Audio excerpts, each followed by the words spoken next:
صلی علی رسولہ الکریم اما بعد اعوذ باللہ من الشیطان الرجیم بسم اللہ الرحمن الرحیم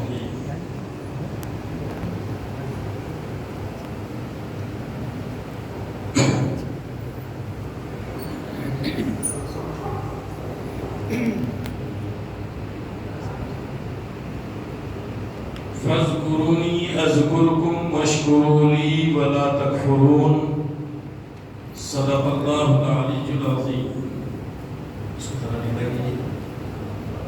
وصدق رسولہ النبی الامین النبی الکریم ونحن علی ذلک لمن الشاہدین والشاکرین والذاکرین وأفوض أمري إلى الله إن الله بصير بالعباد فالحمد لله رب العالمين.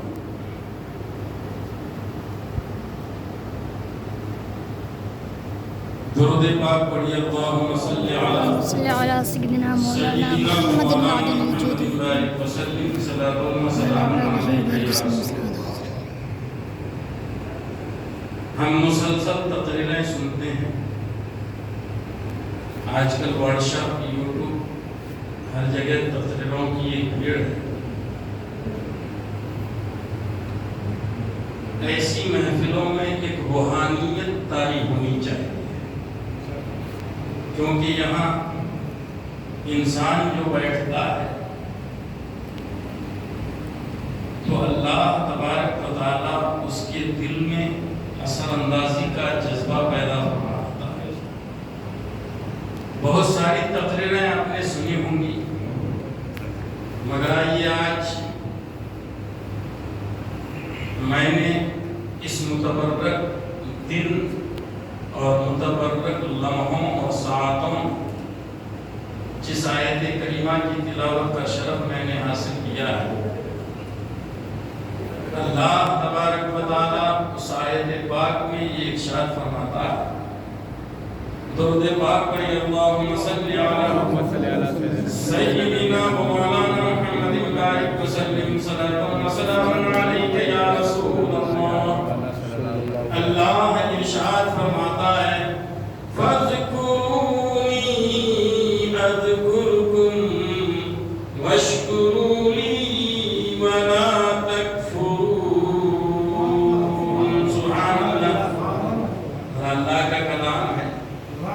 سننے کے لیے مصطفیٰ کا کان چاہیے، دل چاہیے مصطفیٰ. اللہ تبارک و تعالیٰ یہ ارشاد فرماتا ہے اے بندے فاذکرونی تم میرا ذکر کرو، مجھے یاد کرو. اذکرکم میں تمہیں یاد کروں گا. سبحان اللہ. اللہ جسے یاد کرے اس سے بڑا خوش نصیب کون ہوگا؟ اس سے بڑا مقدر والا کون ہوگا؟ آؤ اسی آیت کی نشبہ میں اسی آیت کی آسمانی میں پیارے مصطفیٰ صلی اللہ علیہ وآلہ وسلم ارشاد فرماتے ہیں اے میرے امتیو تم اللہ کو یاد کرو اپنی محفل میں اور اللہ تم کو اس محفل سے کہیں بہتر محفل میں یاد فرمائے گا.